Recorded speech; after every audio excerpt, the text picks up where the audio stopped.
Yeah, Super Talk 99.7 WTN 1226. Thank you for being there.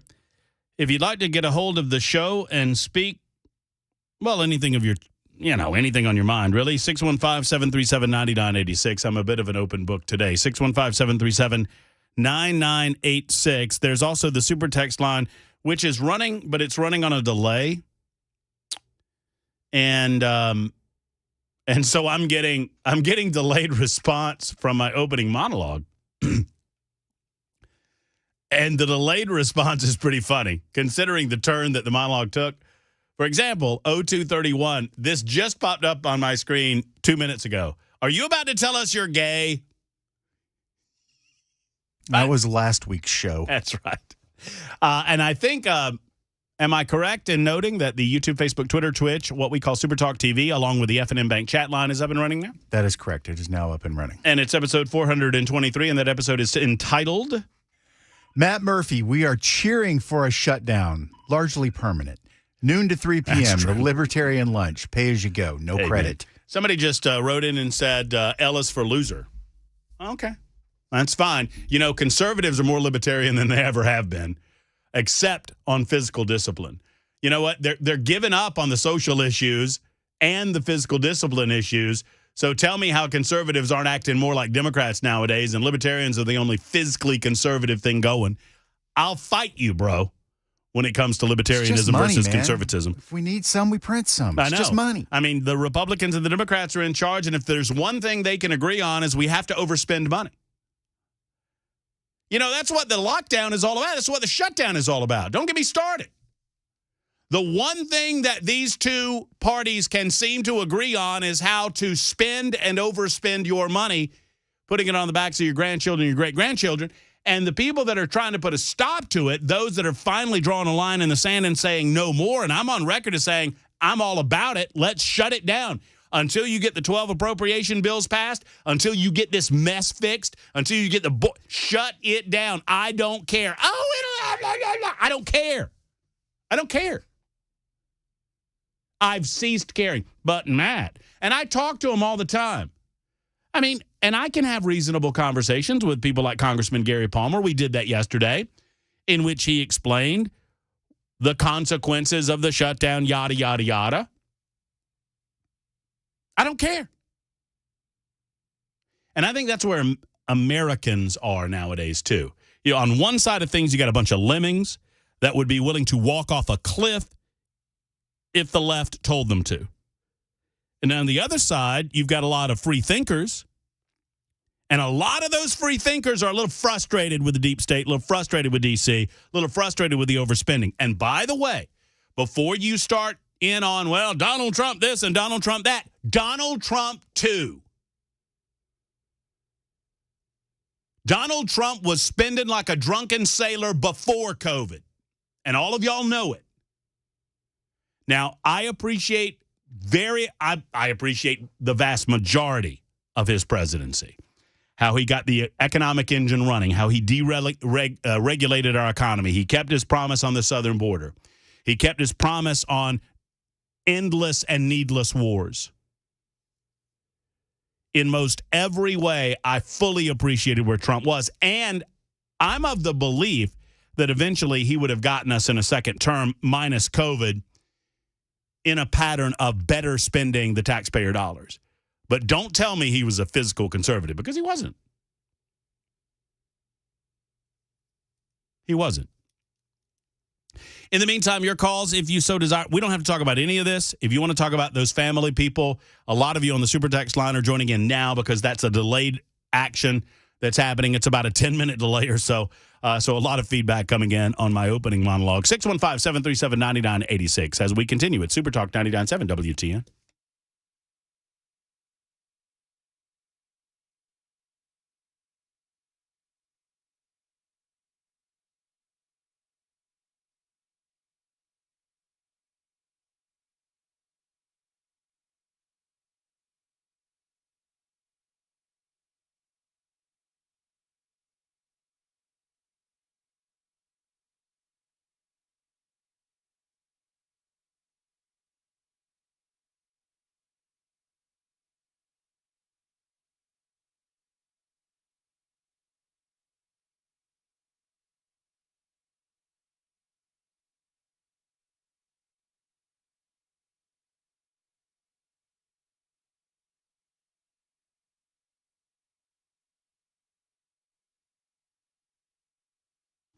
USS, United Structural Systems, is the one-stop shop for all things foundation repair and all things waterproofing in your home, and let's talk about it. Hey, it's Matt Murphy for United Structural Systems. I love talking about USS because they are simply the best in Middle Tennessee, Southern Kentucky, or Northern Alabama. They'll go anywhere and everywhere to check out your foundation to make sure that your waterproofing is A-OK. You'll get the peace of mind knowing that USS provides an honest diagnosis and stands by their work and stands by their warranty. This is huge. They're based right here in Middle Tennessee. They aren't going anywhere. They've been doing this for almost 30 years now. Since 1994, they've been satisfying customers. And by the way, they're over 25,000 satisfied customers strong. That's the number of testimonials that they have for you at USS. And that is a strong testimony to the way that they do their work. Homeowners simply trust USS. So when it comes to foundation repair, when it comes to waterproofing, if you notice the signs, make the call. If you notice the signs, make the call to USS. They guarantee their best. USSTN.com. That's USSTN.com for more information. Or call today, 615-488-7855, 488-7855 for USS.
Super Talk 99.7 WTN 1235, almost 1236. Good afternoon, 615-737-9986, 615-737-WWTN. That is either the telephone line or the super text line. The super text line is running, but it's lagging. It's like Joe Biden at a public gathering.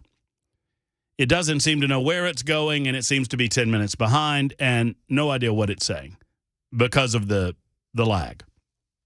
Joe Biden, who regularly calls on earnest and honest Americans to reduce their carbon footprint and calls climate change the existential threat of the world, arrived at the UAW strike with 24 vehicles.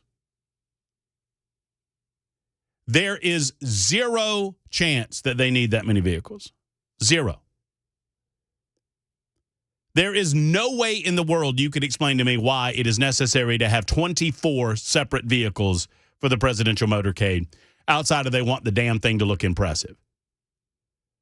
Or you have to check boxes. Are they EVs? Of course not. Oh, climate change rules. That's what I'm saying. I mean, it's ridiculous. I'm looking at the video right now. It's absurd, the amount of vehicles.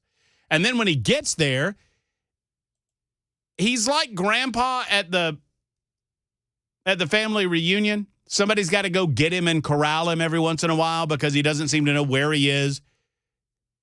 I mean, seriously, our president of the United States is... I know. Where is everybody? That's exactly right. He's wearing a UAW hat, and he's walking around. I'm watching this video. I would play it for you, but it's just ambient sound. And there's Secret Service around him, and he's walking around like he's looking for the potato salad. There's a potato salad. I can't find the potato salad. And then, people shout, well, let's see. We can do this one.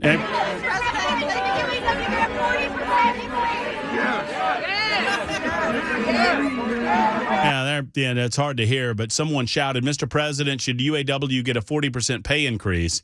And he just kind of looks confused.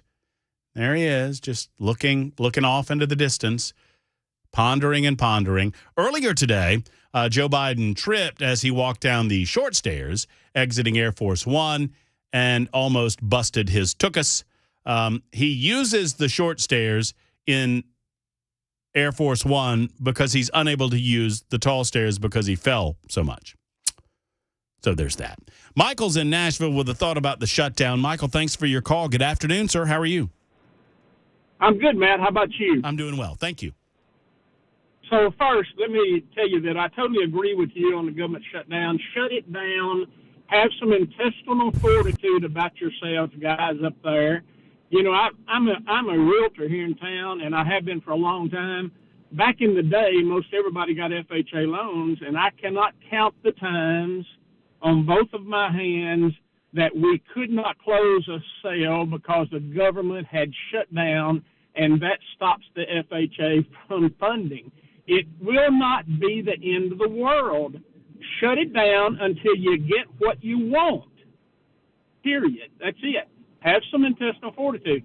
And Joe Biden, he's as lost as last year's Easter egg. Have a good day, Matt. Thank you very much, Michael, for the telephone call. The realities of the government shutdown will be that certain people in America feel certain amounts of pain, or it will disrupt their lives in some form or fashion. The question is whether or not it's worth it. I would not suggest to you or anyone that there would not be some pain involved in some people's lives with a government shutdown. There are some people that might see a delay in their pay. You will not get your paycheck. It might be delayed, and that might cause some consternation amongst some families if you are a government employee that is deemed to be, quote, non-essential. Social security checks will go out. Can I say something? Yeah. If you're a government employee that is non-essential, you should not have a job. There you go. There's Bell K. Non-essential government employees are just that, non-essential. However, the one caveat that I would offer with that, not that I disagree with it in its spirit, is that it is the Biden administration that's determining what is and is not essential. And according to the Biden administration, at least by evidence at the southern border, apparently our Border Patrol agents are non-essential employees. You have Democrats on the Texas border. I mean, hell, earlier today, the mayor of El Paso, Oscar Leeser, I believe it is, Democrat. Well, listen to what he said on CNN. And the team here in El Paso has done an incredible job. The city, the county, we all work together to make sure that we provide a bed and a warm meal for everyone. And but we are at a breaking point. We're running out of hotels. We're running out of space. And when I talked to Chief Owens from the Border Patrol, he told us to prepare for about 2,000 crossings a day. So that's something we're preparing for. You talked at the middle of the show. We actually went out and bought a school that had been closed for about 3-4 years, and we're going to prepare that for an emergency shelter. We're actually, that school's on 19 acres, and we're going to sit there, and half of it will be completely apart, will be an emergency sheltering service, and the other half will be an animal services where we'll have an animal park out there, and they'll be able to come walk a dog, sit there and play with a dog, so it helps them with mental health. A dog park? What? I guess there are a lot of dogs. You got to take care of the dogs. I don't know. They're at a breaking point. If you want to talk about an existential crisis, not doing anything about the southern border, that's your existential crisis in terms of the future of the United States of America. It is also an existential crisis to continue to overspend by trillions and trillions of dollars. These are the two biggest issues we face. Period. End of discussion. Tell me what's bigger. And in the meantime, you have the Biden administration promising Vladimir Zelensky, before he goes over and salutes Nazis in Canada, you have Joe Biden telling Zelensky, don't worry, if the government shuts down, you'll still get yours. Excuse me? Excuse me? Why are more people not angry? I mean, anger is an underutilized emotion when it comes to our government. And I know that may be odd for me to say, but I think it is. Anger is a perfectly legitimate way to respond to this garbage that's coming out of D.C. Border Patrol security, non-essential. Giving money to Ukraine, essential. Does that make sense on any planet? Hell yes, shut it down. Shut it down until they can figure out how to get their spending under control. Shut it down until the Republicans in the House of Representatives present 12 separate appropriation bills and they move them over to the Senate, and then see what the Senate does, and include in those appropriations additional security for the southern border, and see what the Senate does with it, and then demonstrate to the American people that the United States Senate is more interested in illegal aliens than they are in the government operating. They're more interested in the southern border being open than they are the government being shut. They're more interested in illegal aliens and protecting people like criminal Bob Menendez than they are about you. Yeah, let's show them. Let's shut it down. Gary's in Spring Hill. He joins us next. Hey, Gary, how are you?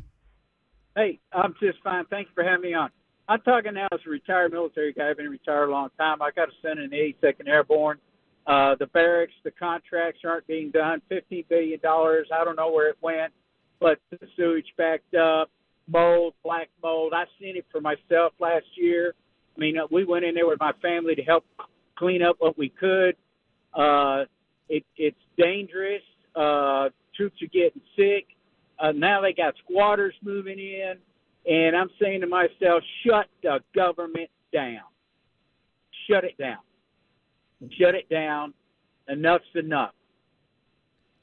You know what? I agree with you. And if there is pain to be felt, Gary, and thank you for the call, so be it. Hopefully that pain will be a strong indicator to individuals that are feeling it that something new needs to happen in Washington, D.C., that we cannot continue down this path. The left will continue to blame. The left is going to blame the Republicans no matter what happens. Okay? And by extension, these lemmings that continue to watch mainstream media, the alphabet soup networks, ABC, CBS, NBC, along with #NeverCNN. CNN is a garbage network full of garbage people spewing garbage. Do not watch CNN. I will watch CNN so you do not have to. I consider watching CNN to be an occupational hazard, and I do it for you. I miss the potato. I will never say that I miss the potato. It was so much fun to make fun of. I understand that he was fun to make fun of. The potato was a good thing. You can catch him on Gutfeld. Gutfeld still has his little head on the back of his clipboard. Occasionally, he'll raise his clipboard, and you can see it. There he is, the potato. I mean, everything that's wrong with the world exists in the life of Brian Stelter. He is a talentless hack that got elevated to a position of power at CNN for far too long. And as he is finally fired by a network full of garbage people, he was the worst of the worst. He was the garbage that they were willing to put out to be picked up. And he's now, I think he's a professor at Harvard. Are you kidding me? The potato? Believe it or not. Wasn't that what Lori Lightfoot's doing now? I would not surprise me. Academia is, well, that's another subject for another day. Talking government shutdown with Jeff this time around out of Cedar Hill. Hey, Jeff, I have a question before you get to your comment. Yes, sir. Whereabouts is Cedar Hill? Cedar Hill is between Clarksville and Springfield, near Adams. That helps. Oh, I bet that's beautiful country. That is beautiful country. Yeah, it's all beautiful is. country. Yeah. It's God's country. It sure is. All right, my friend, what's on your mind? Well, government shutdown. The government hasn't been working for quite some time. So why are we funding it? And, we talk about, people feeling pain. Hell, we're feeling pain every day, most Americans. The pain of shutting down the government is probably a good pain because the government does work for us, and we do need to have a say in this. Well, and hopefully we will have our say. I'm trying to formulate a way that we can send a message to our representatives, like Mark Green, like John Rose, who's here at 105 this afternoon, not here in studio, but here on the show, like Desjardins, like Burchett. I always screw it up. Is it It's Burchett. I said it right. Burchett, yes. Okay, thank you. I'm trying to figure out a way to send a message to the entirety of the Congress. Is it time for bricks? I mean, I think it's time for bricks. In late 2007 and into 2008, the Bush administration, along with many Republicans within Congress and the Democrats, the Senate had the Gang of Eight that included, I think Marco Rubio was a part of this, if I'm not mistaken. I believe that's the case. But John McCain, I know, was a part of it, amongst others. They cobbled together a, quote, compromise position on the issue of immigration, and they were known as the Gang of Eight. And in doing so, and the Bush administration was a part of this, they were set to grant amnesty to roughly 5 million Americans. Some said it was as many as 10 million, but roughly 5 million Americans in 2008, which nowadays seems like almost a quaint number, considering the numbers that we're seeing flooding across the southern border with no end in sight. And one man in the halls of Congress and the American people put a stop to it. And that man was Senator Jeff Sessions out of Alabama. He singularly stopped that bill from passing the Senate.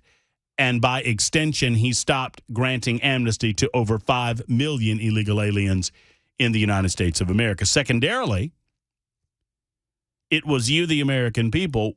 I remember at the urging of talk radio hosts around the country and others, Americans began sending bricks as a symbol of our desire to have our Congress fund and build a border wall that is still 15 years later, not completed. Trump went a long way in getting it done, but did not get it done. And now Joe Biden is tearing it down. Think about that for a minute. The president of the United States of America, who puts his hand on a Bible and swears to uphold the Constitution, and included in that to uphold our borders and to protect the sovereignty of the United States of America, is actively tearing the border down. 1251 Super Talk 99.7 WTN.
Calls and super text coming in, pouring in. Thank you for that. Super Talk 99.7 WT. And toward that end, let's get back to him.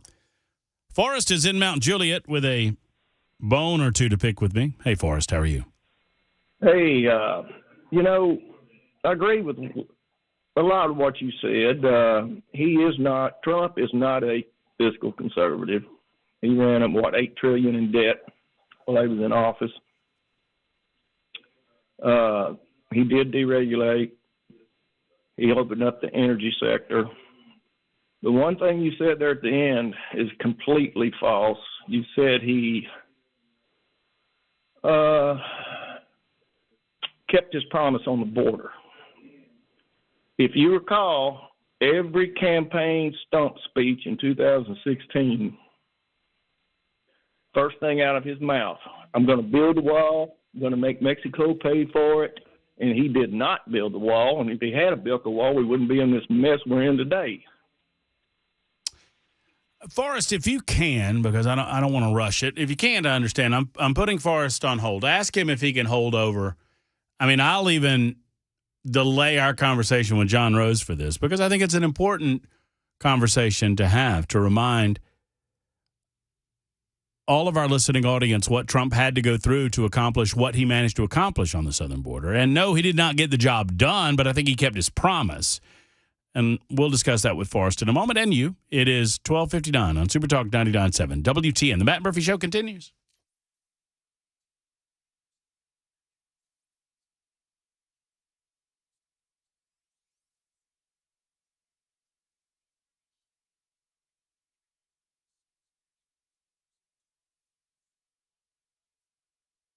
On the picket lines in Michigan, President Biden delivering a megaphone message to striking United Auto Workers, telling them they deserve a share of the profits after the auto industry's struggles. Gave up a lot, and the companies were in trouble. But now they're doing incredibly well. And guess what? You should be doing incredibly well, too. ABC's Terry Moran is just outside Detroit at a plant and has more on contract talks with Ford, GM, and Stellantis. Ford has come out with a statement saying that there significant gaps remain. That's the way they put it, because there are a lot of moving pieces in this deal. There's the raise, the 40% raise that the UAW is asking for, which they say tracks the raise of Ford's CEO and others in the other companies. But they're also looking to restore benefits, pension benefits, health care benefits for retirees that were lost when the unions made huge concessions to save the auto industry back in 2007. House Republicans outlining this week's first impeachment inquiry hearing of President Biden. House Oversight Chair James Comer says Republican lawmakers have now uncovered what he calls an overwhelming amount of evidence showing that over the years Joe Biden allowed his influence to be used by his family for financial gain. The first three witnesses at Thursday's hearing are described by the chairman as legal and financial experts who will explain how members of the Biden family may have committed crimes. Democrats say Republicans are wasting the public's time up against a government shutdown deadline. Stephen Portnoy, ABC News, Washington. Amazon facing a lawsuit by the FTC in 17 states. The suit alleges the company engaged in far-reaching schemes that prevented rivals from competing against Amazon and disadvantaged consumers as a result by inflating prices and degrading quality. In a statement, Amazon said the lawsuit is wrong on the facts and the law and that it looks forward to making that case in court. ABC's Mike Dubusky. You're listening to ABC News.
The Dr. Gill Center for Back, Neck, and Chronic Pain Relief located in Franklin, and I encourage you to get there. If you have pain in your life, if you have pain in your back or your neck or your knees or your elbows, I'm going to get to knees more in just a moment, you need to contact the Dr. Gill Center. For over 30 years, they've been specializing in chiropractic care, obviously. But they also do so much more. They have state-of-the-art equipment like their Class 5 laser, their red light therapy, their spinal decompression, all to pinpoint inflammation within the body, reduce pain, reduce swelling, and accelerate healing. I'll give you an example. I recently had some knee pain. I went to the Dr. Gill Center. Dr. V checked me out. And we were ready to go with some structural issues, like some chiropractic care. But after checking me out and X-rays, we realized that it was not structure; it was muscle related. And so we did some red light therapy. We did some ultrasound therapy on it, and I felt better. And I'm back to pickleball and whatnot. And you can be too, without the need for surgery, certainly, and without the need for pain pills or needles. It's all about that level of care without having to utilize pills, needles, or surgery, and they can get it done at the Dr. Gill Center. Call them today at 615-882-4838, 882-4838 for the Dr. Gill Center for Back, Neck, and Chronic Pain Relief in Franklin.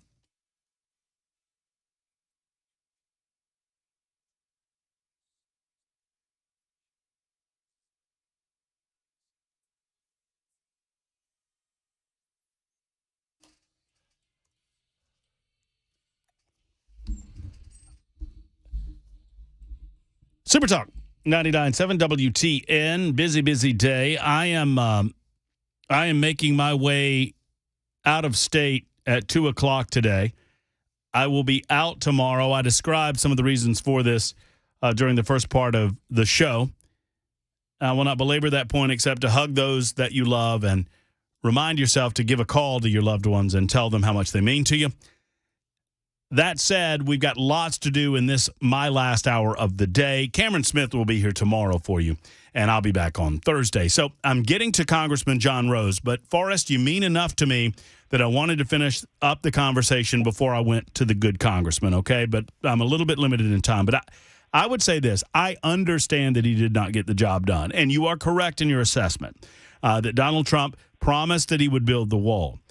Sadly, the swamp got in his way and stood in his way every step of the way, and it delayed the process to the point that he had to go around Congress to get certain appropriations. That took forever. I mean, he could not act extracurricular to the Constitution of the United States, and so that delayed some of the time frame. He had a large portion of the wall built. Sadly, he did not have the complete wall built, which is why the Democrats are able to exploit what they're exploiting today, currently. I mean, we're having thousands of people cross the border, and sadly, the Biden administration has chosen to break down certain portions of the wall and to sell pieces of the wall that were set to go up during the construction process. So if your argument, Forrest, is that he did not complete the task, you are correct, but he kept his promise, which is what I said, in as much as he promised that he would do it. He began the process to do it. And were he still president today, I believe that task would have been completed. But you're right in noting that he did not get it finished. Well, if you call 12 miles out of 2,000. He got more than, he got more than 12 miles.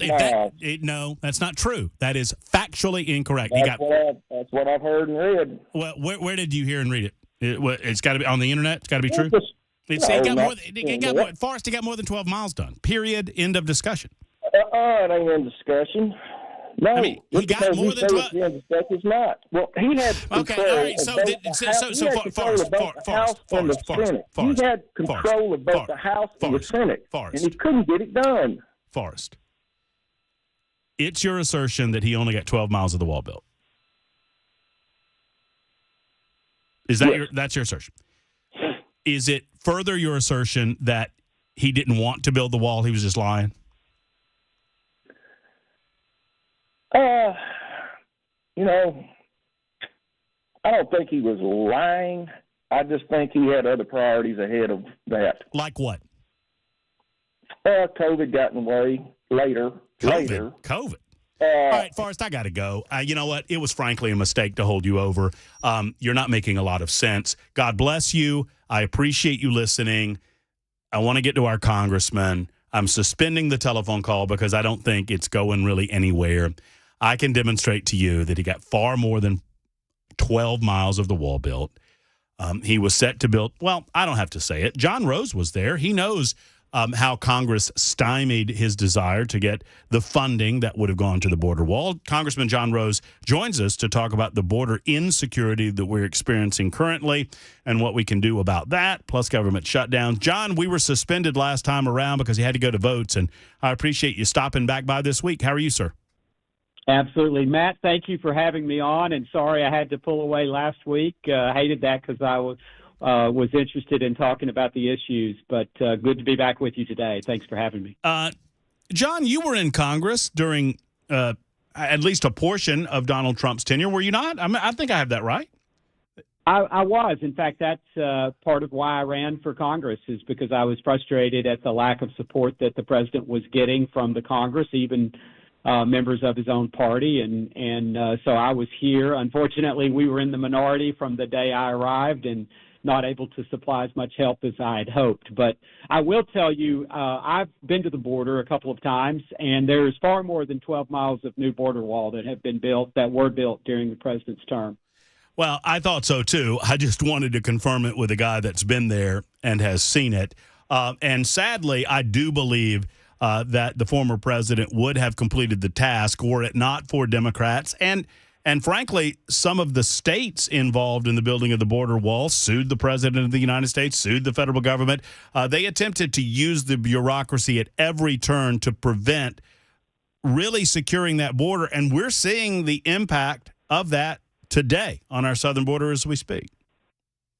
That's absolutely correct. And I will tell you from my visits to the border and visiting with the Customs and Border Protection officers there and talking with them about the challenges of enforcing the border and handling the onslaught of folks coming across illegally, to a person, they will tell you, even when their supervisors from the administration are there to deter them, they will tell you that the border wall works, that the barrier is an important part of the process of protecting our southern border. And when you're there, and anyone who's been along the southern border sees this, there's this almost nonsensical gaps in the border wall that you see. And that's, of course, where the folks came, where they're coming through is where it was incomplete. And the materials, as you've already referred to, that are there, that were waiting to be put in place to complete the wall, it's badly needed, and the border officials will describe, the tactics that the coyotes use, that the cartels use in getting people across the border, and particularly that they use in distracting the border officials so that they can bring contraband and higher value, I guess, more sensitive folks across the border, and the tactics that they use. So we need to finish the border wall. It works, and it would be an important tool to have for protecting our country. Congressman, I know that the current occupant of 1600 Pennsylvania Avenue likes to remind us that he believes climate change is the greatest existential threat to the United States. Earlier in the show today, I identified two others that I would put well above climate change. There's probably plenty more.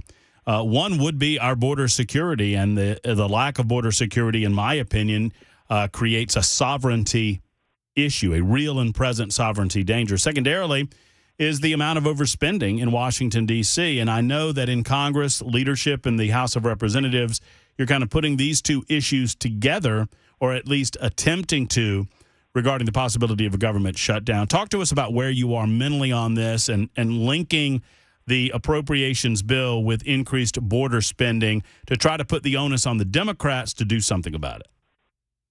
Sure. Well, I agree. I think the biggest single threat that the country faces is the debt and the deficit that has produced it, and it continues to add to it. I think that's an existential threat to this country, and we simply have to get that under control. And so as we think about the current border situation and the government shutdown around the fiscal year 2024 appropriations process, I think we have to stay focused on the debt. And so this is why I think that the compromise that came out of the Republican caucus meetings last week is the right answer. I think we should pass a temporary funding agreement. It's not a continuing resolution as folks have thought about it in the past. I think we should put forward that proposal, which gives us some of the most significant cuts to spending ever in any appropriations vehicle that's ever been advanced here in Washington. And it couples with it the border security provisions of a bill that we've already passed through the House called H.R. 2. And I think putting those two things together, I think, is kind of a 1-2 punch. It would demonstrate that Republicans have a plan for moving forward on the appropriations process, and also accomplish an objective that at this point I'd say 75-80% of the American people agree with in terms of getting border security in place. So are you of the position, and I think you're leaning toward, I think I have maybe a tip on the answer based on what you just said there, but what do you expect to happen this week, and are you willing to accept the discomfort of a temporary shutdown in order to keep these appropriations separate, or are you willing to consider a CR as it's known? I know we've gone over the fact that it's not a traditional continuing resolution as has been passed over past years, but that verbiage alone causes the hackles on the back of my neck, to go up, John, because I fear CRs as a way of running the government. Where are you on where all of this should be going? Well, so I would not favor a CR, and that is a term of art that means a specific thing, which is to continue the prior year's appropriations at the current level for a temporary period of time. As we know, the omnibus bill that passed back in December funding the government for fiscal year 2023 was outrageous and should have never seen the light of day. And so we don't need to continue appropriations at that level. And so that's why I thought the proposal, the temporary funding agreement idea, was a master stroke, because it would put us back where we were in April, where the House would be proposing a way to move forward, to keep the government open, to be frugal with the taxpayers' resources, and avoid a shutdown, and allow us time to then methodically pass the appropriations bills.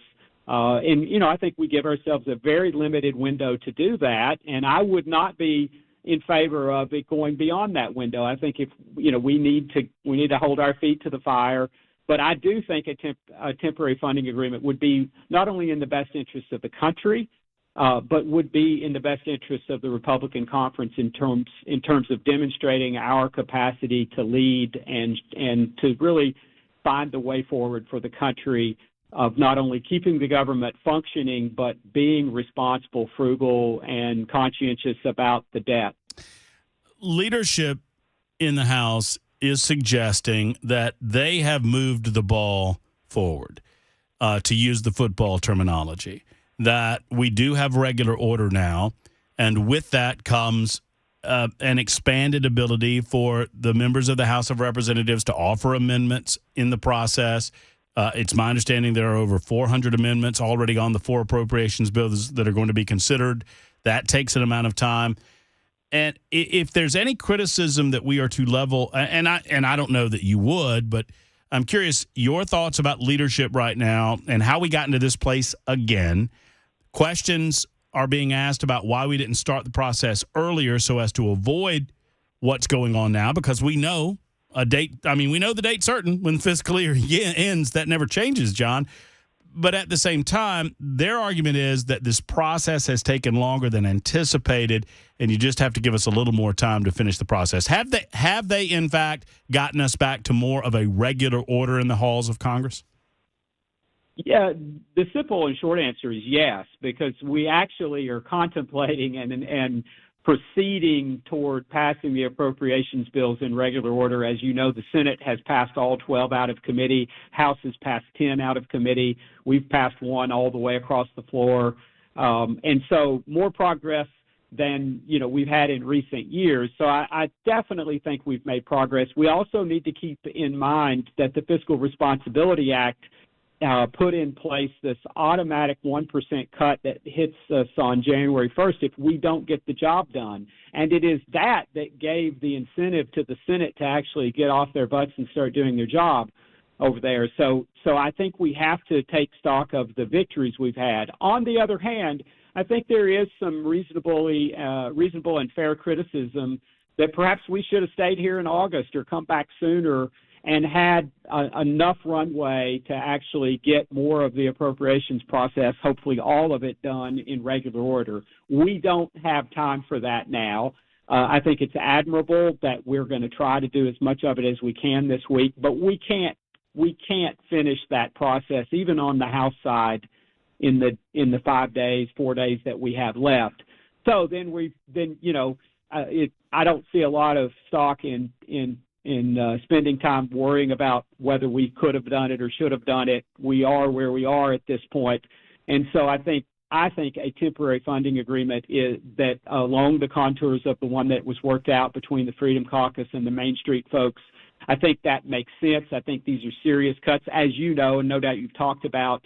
That proposal would be a 1% across the board cut. But we hold defense, homeland security, and veterans affairs at the current level. So it ends up being a 25% cut to the rest of the discretionary budget, which is a pretty good haircut. And it sounds pretty draconian when you first hear it. When you view it through the prism of what has happened in the last 2 years, you realize that a 25% cut is not all that draconian because of the dramatic increases that came in the first 2 years of the Biden administration. So it's still a significant cut, tough for Washington to swallow, but exactly what America needs. And so I think it is a good place for the House to be. And then when you combine with that the border protections, I think it's a reasonable place for us to go. And I've been encouraging my colleagues that have misgivings about it to sign on and support it. And give us the upper hand in the dealings with the Senate and with the president. And I do think it matters that we don't call it something it's not. People know what a continuing resolution is. As I've said, I wouldn't support a classic continuing resolution, but I don't think that's what this is, and I don't think we should call it that. If it was a pile of crap and we were calling it a pile of crap, then that's one thing. But this is ice cream sundae in my view, and we ought to call it an ice cream sundae because it's actually something desirable and advances the policy issues that are important to conservatives. Where does Ukrainian fundings, where does it sit in all of this? Well, so the temporary funding agreement that was proposed and we've been discussing on the Republican side didn't explicitly or didn't include any supplemental Ukraine funding. As you know, we've probably discussed before, I voted against all of the major Ukraine funding bills, the $114.9 billion that's been appropriated for the Ukrainian war. I voted against all of that.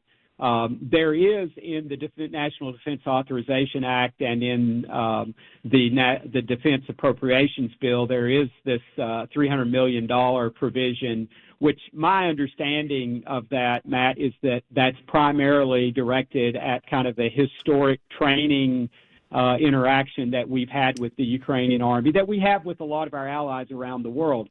That's a fair discussion of should we be, where does that fit into the picture presently?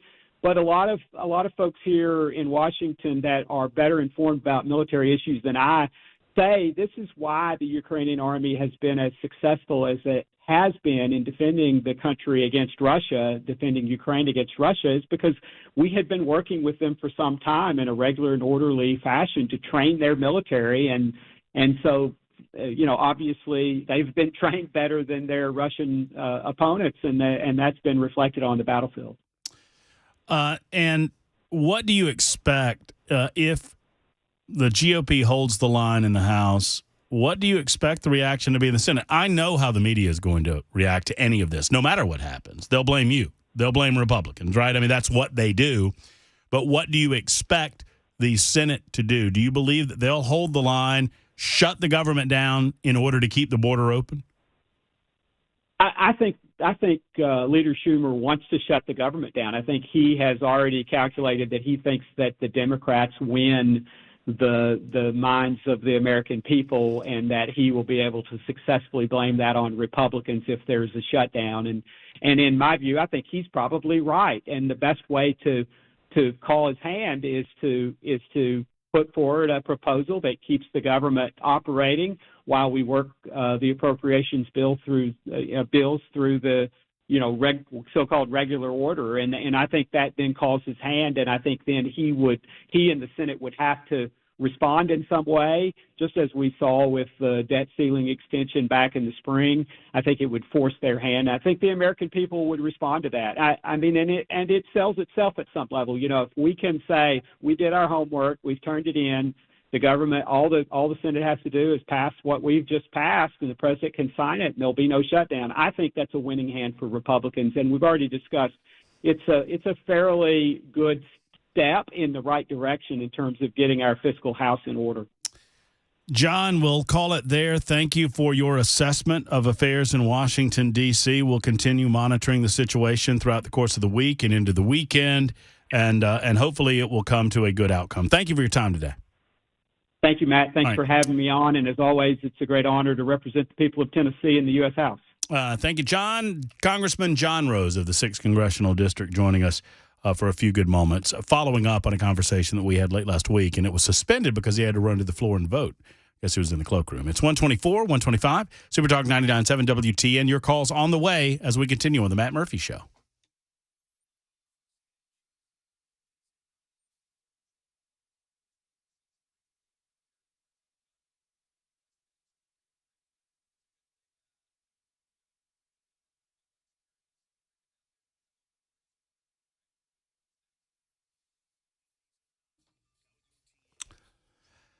My man, Jeremy Reeves, the Nashville Painting Company, they want to paint that wonderful home of yours that maybe is looking a little worse for wear. Let's talk about it, because if you have exterior issues at your home, it's not just curb appeal, although that's a big deal. Curb appeal, especially if you're, in a nice neighborhood or if you're considering selling your home. But it also could be a danger to your home, because that paint does more than just look pretty. It protects that home itself. So whether you're dealing with wood rot or certain wood decay, or you're just dealing with chipping or flaking on the exterior of your home, let's get it done during painting season with Nashville Painting Company. Jeremy wants to help. Plus, interior work, they can spruce it up and modernize. If you've got old, outdated colors, they'll give you a full-throated color consultation and offer you some advice on what the fashions are and what extends beyond just the next 5 or 10 years and will extend well beyond the life of your current paint job in your home. So, exterior, interior, they do it all at Nashville Painting Company. Go to NashvillePaintingCompany.com. That's NashvillePaintingCompany.com, or give them a call today and schedule an absolutely free consultation. 615-635-0350. Tell them Murphy sent you. 615-635-0350 for Nashville Painting Company.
Why the hell are Venn diagrams so funny to Kamala Harris?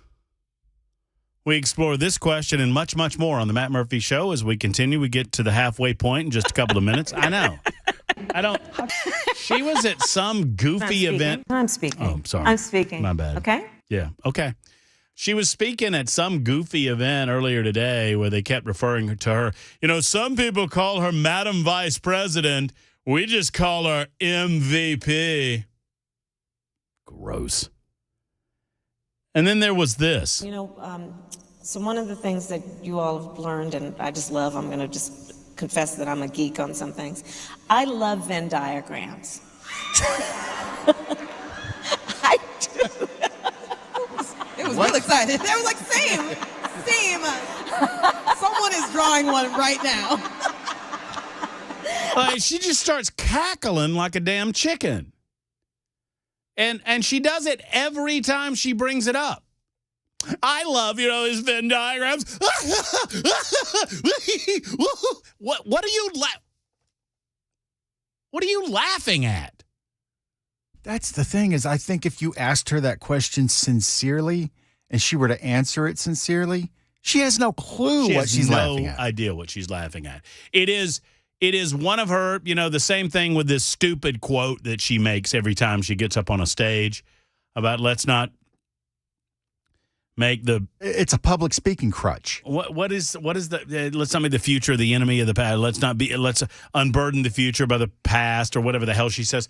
And she thinks it's so profound. And this, she thinks that it brings her closer to the audience talking about Venn diagrams. What a loser. Anyway, Rick is next up. Wait a minute, Rick. I cannot go to you because I have to do this real quick. We'll get to your calls momentarily on the Matt Murphy Show. Rick and Jeff, you'll be first up. You on the phones and you on the super text line, 615-737-9986. I briefly mentioned what's going down in Chicago. I have a little more on that coming up as well, in addition to the telephone calls. And Team Biden is getting a pass in the vaccine debate. We'll tell you what I mean on that coming up in a moment on Super Talk 99.7 WTN.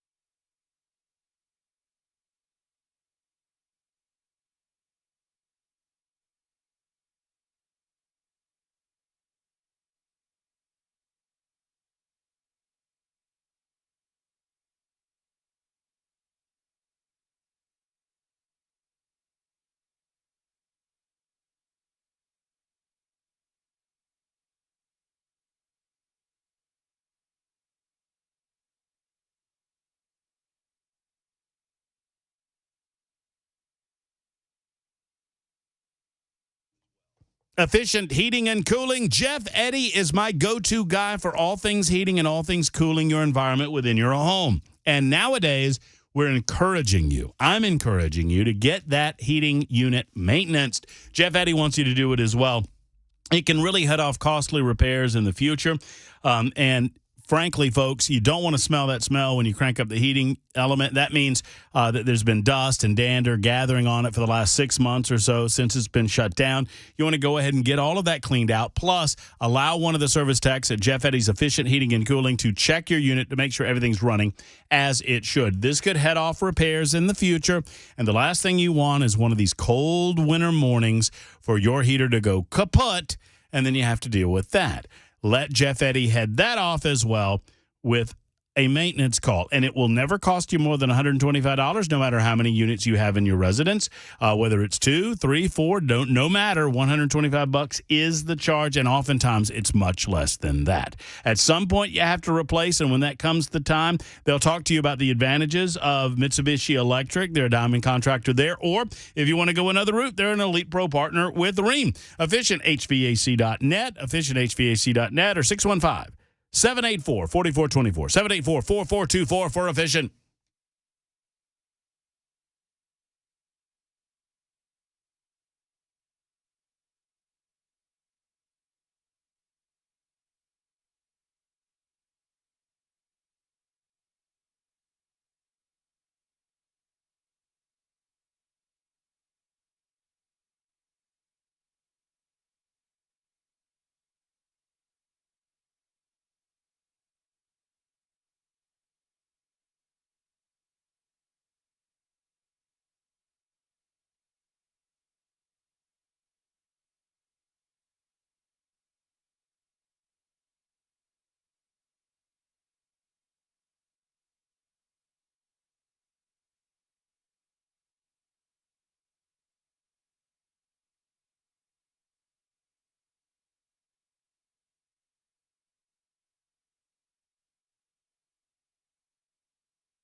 Super Duper Talk, 99.7 FM, WTN.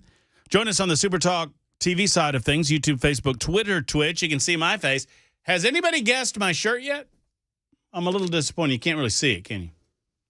Yeah, It was during the hand show. Anybody want to guess? Can you read that? Jackie Treehorn? What's Jackie Treehorn? Jackie Treehorn Productions, Malibu, California, buddy. What did they produce? If you know, you know. Is that a show? If you know, you know. Somebody will know. It's one of Well, my I don't know, and I'd like to know. It's one of my favorite movies. Somebody on the super text line will tell you. A little patience there, Belkay. A little patience. That is not my strong suit.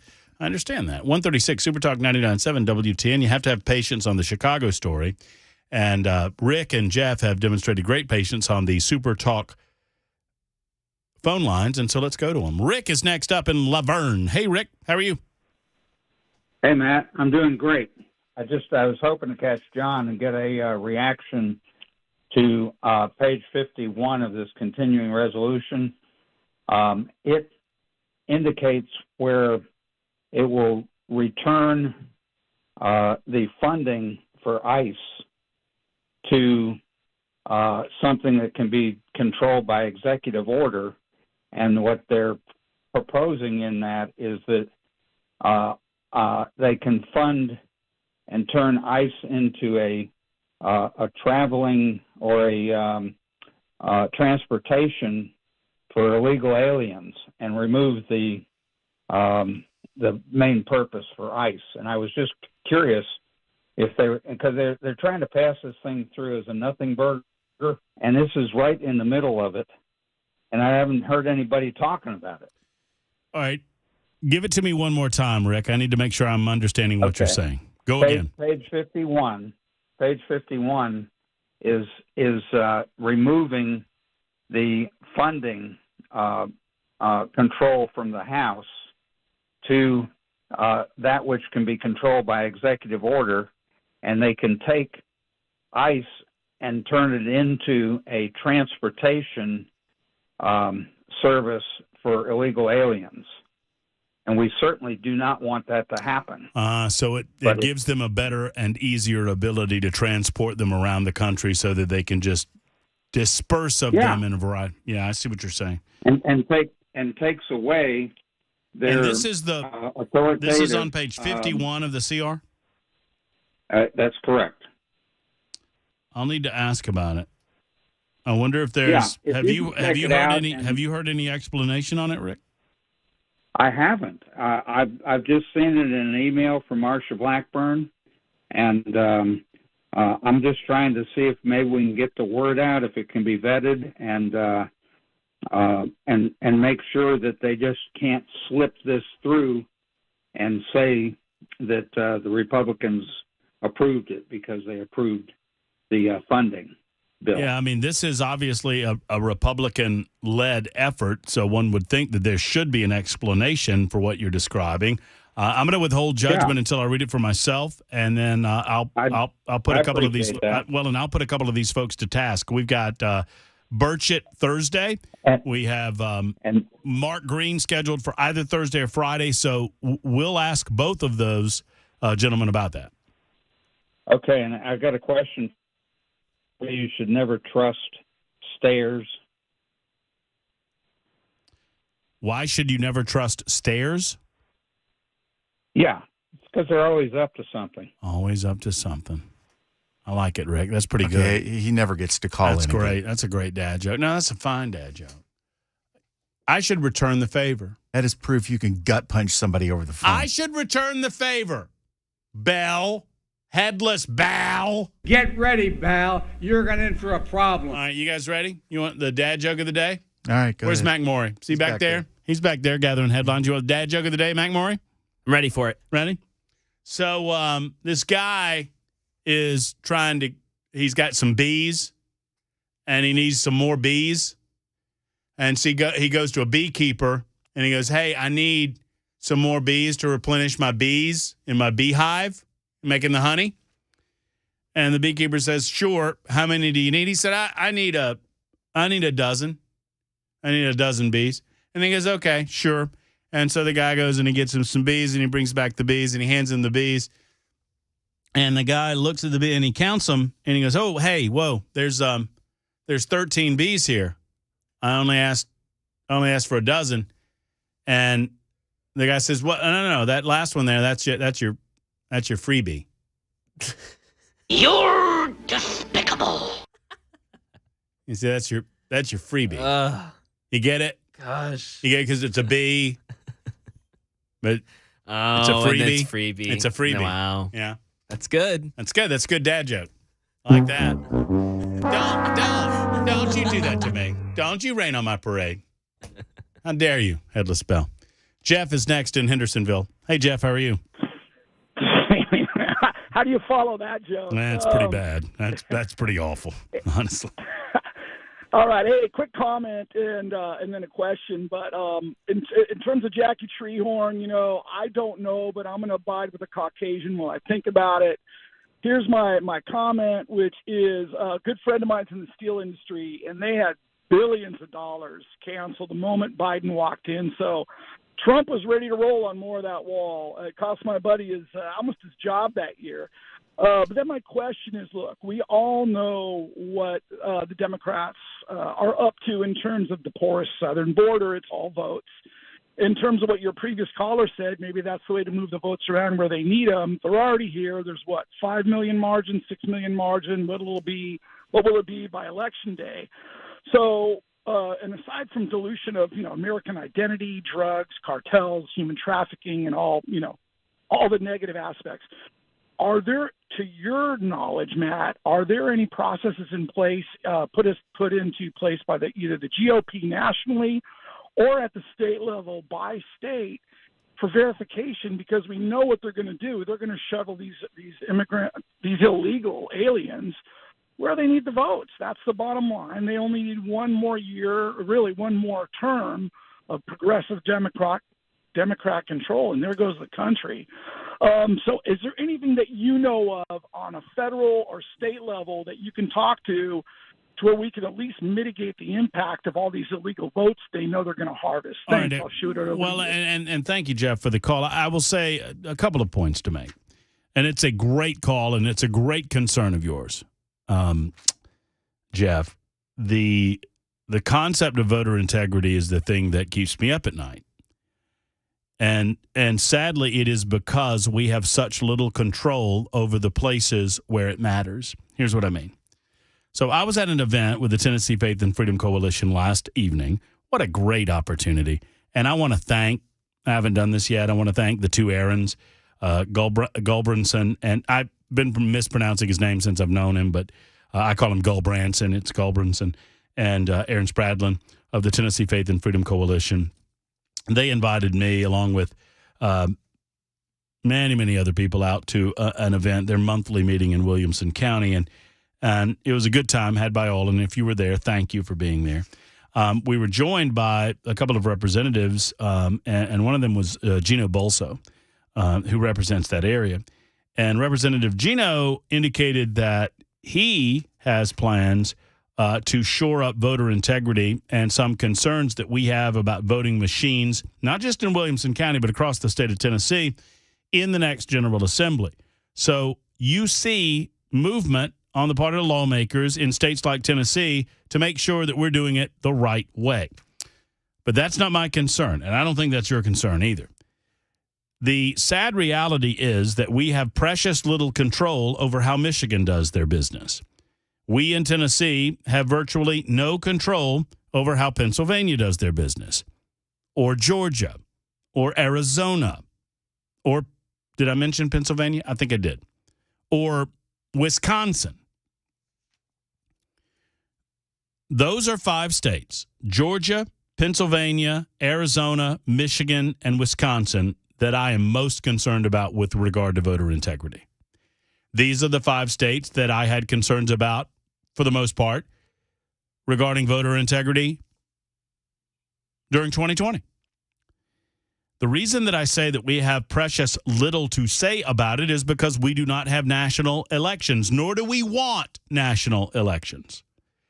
We are 50 separate state experiments. We should keep it that way. Those states vote on their own accord, and they set up their own rules about how they do their business.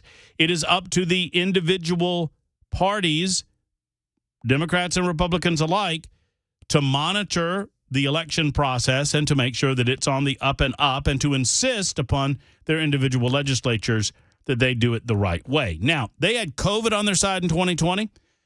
We will insist that they do not have something along those lines on their side in 2024. That is up to us to make sure that they don't pull the wool over our eyes again like they did and utilize a pandemic, whatever you believe the origins to be. They used it politically to their own advantage. Now, with regard to illegal aliens voting, for the most part, this doesn't matter.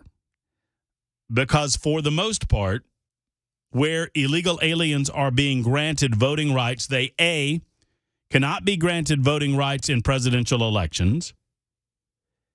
And so those illegal aliens would have to present legal status in order to vote in those presidential elections. Now, this is on the premise that we have monitors making sure that they're doing it the right way. Understand that.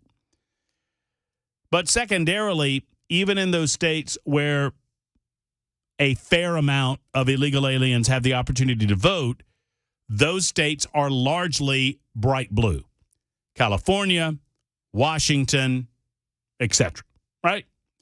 So in those bright blue states, while that presence of an illegal alien vote might impact the overall popular vote numbers, thank God we do not have a popular vote to decide our president of the United States. We have the Electoral College.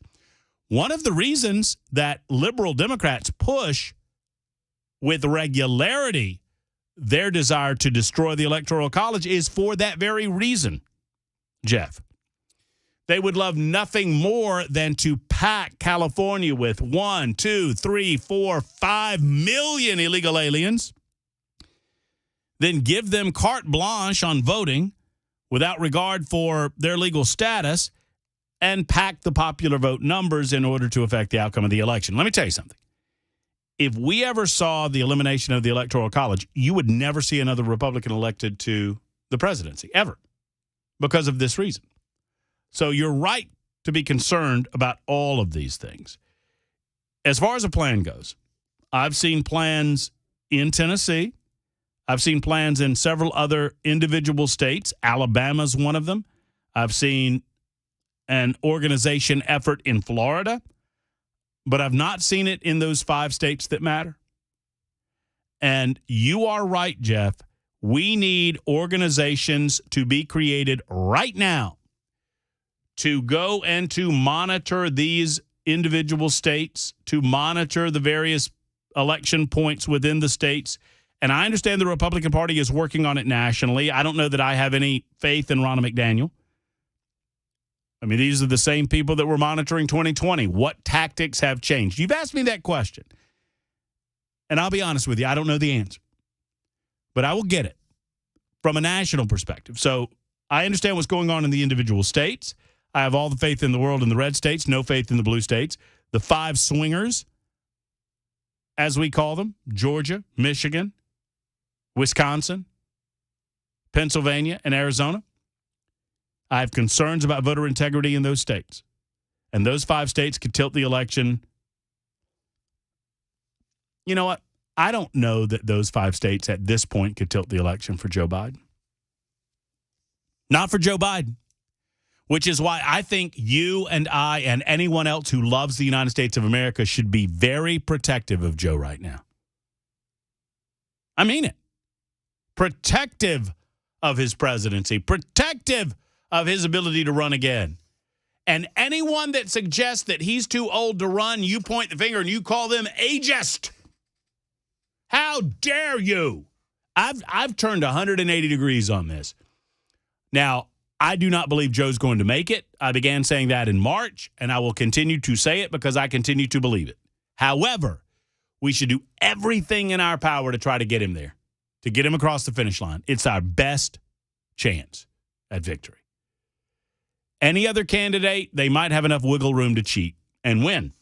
Hey, don't forget that all day today, and I thought the bidding was over, but it is not.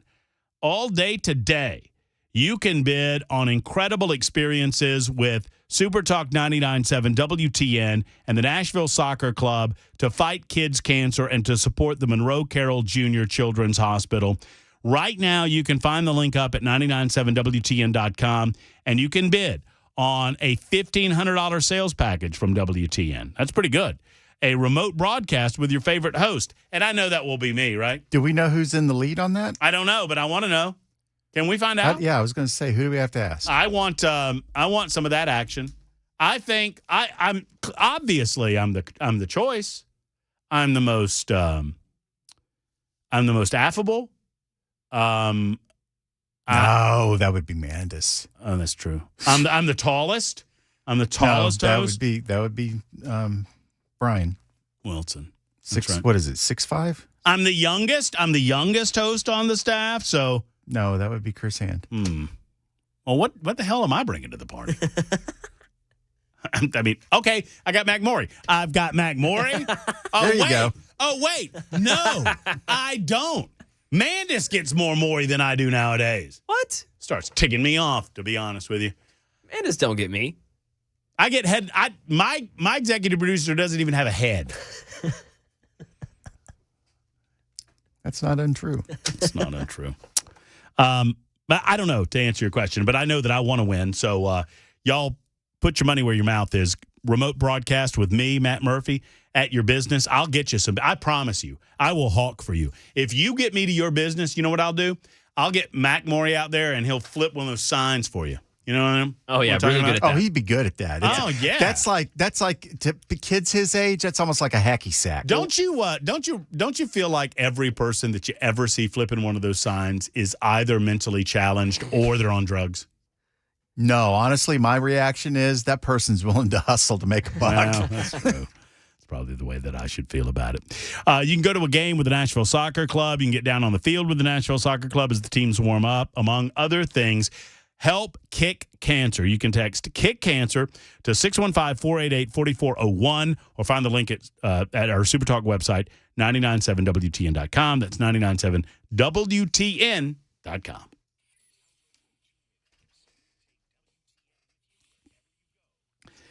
You know, kids, if you're not watching the Mill Creek View podcast, I think you're doing it wrong. You know, when you're not availing yourself of Super Talk 99.7 WTN on the weekends or during the downtime, you need to give Steve Abramowitz a listen and a looky-loo. The Mill Creek View Tennessee podcast is making waves, man. They had Gabrielle Hansen on, and she was talking weird again. This is the second time that Steve has had Gabrielle Hansen. You know, she's running for mayor of Franklin. They're all over that race like the morning dew. And you need to read about it. You need to hear about it on the Mill Creek View Tennessee podcast. Steve is also CEO and editor-in-chief of the Mill Creek View newspaper, which is found online at mcview.us. That's mcview.us. I go there on a daily basis, and I think you should too.